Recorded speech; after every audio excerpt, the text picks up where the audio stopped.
Merhaba arkadaşlar, bugün de sizlerle yeni bir video ile tekrardan bir aradayız. Lafı uzatmadan bugünkü videomuz bir kendine getirme videosu olacak. Nedir bu derseniz elimizde bir tane laptopumuz var. Markası Samsung 350E tarzında bir şey olması lazım. Laptopumuz ısınma problemi var. Laptopumuzu açtığımızda ortalama olarak bir 10-15 dakika civarında kendine geliyor. Açılma süresi bayağı uzun. Aynı zamanda uygulamaları bastığımızda istenilen ekranın gelmesi de bayağı bir uzun süre alıyor. Büyük ihtimalle fanında arıza var. İçini açacağız, temizleyeceğiz fanını ve anakartın olduğu bölmeyi. Aynı zamanda termal macunlarını da tekrardan bir elden geçirmek istiyorum işin açıkçası. Şimdi bu uygulamayı sizlerle birlikte gerçekleştirmek istiyorum. Umarım keyifli bir video olur ve öğretici olur. Beğenmeyi, abone olmayı ve yorum yapmayı unutmayın. Hadi gelin, iyi seyirler. Samsung 350E bir laptopumuz var. Telefonla kronometre tutacağım. Ne kadar sürede kendine geldiğini görmek için. Şimdi düğmeye basmayla birlikte kronometreyi çalıştıracağım.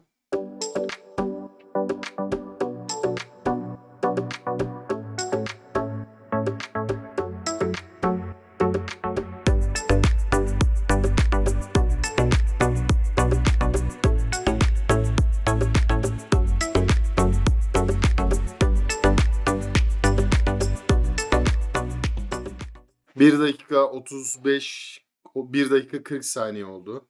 Hala daha masaüstü gelmedi ki. Masaüstü gelecek, daha uygulamalar aktif olarak çalışacak yani.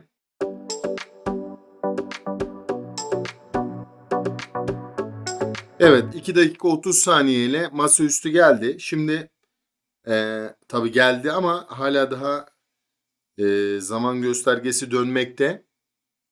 Devam ediyor. Hala göstereyim ben size. Şöyle 2 dakika 50 saniye oldu. Evet. Bir yenile diyelim. Hala daha kendine tam olarak gelmedi. Buradan bir interneti açalım. Ciddi anlamda laptopumuzda bir problem var. Hala daha uygulama açılmadı. Gerekirse ki gerekiyor büyük ihtimalle laptopumuzdaki CD-ROM kısmını çıkartıp bir SSD takacağım. Bir başka videoda CD-ROM yerini iptal edeceğim. Oraya da çıkarttığım hard diski ek bir aparatla monteleyeceğim. Böylelikle tekrardan laptopumuzu ayağa kaldıracağımıza inanıyorum. Ki uygulamamız hala açılmadı. Tekrar deniyorum. Bu arada süre 4 dakika 10 saniye oldu. Yani bildiğiniz hesap makinesi bundan daha hızlı halde. Evet, daha zorlamaya gerek yok. Son şeyini göstereyim sizlere. 4 dakika 20 saniye bandında laptopumuz hala daha kendine gelemedi. Gördüğünüz gibi arkadaşlar, ortalama olarak 1 dakika önce falan kapanma tuşuna bastım. Bilgisayarın kapanması bile sıkıntılı. Umarım işe yarar bir uygulama olur bizim için. Dediğim gibi kapanmasını bekliyorum. Kapandıktan sonra güç kısımlarını bilgisayardan ayıracağım. Bu işlemleri yapmadan önce ellerinizi duvara, yani beton olan kısımlara dokundurun. Elinizdeki statik elektrik en azından ortadan kalkmış olsun.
just me.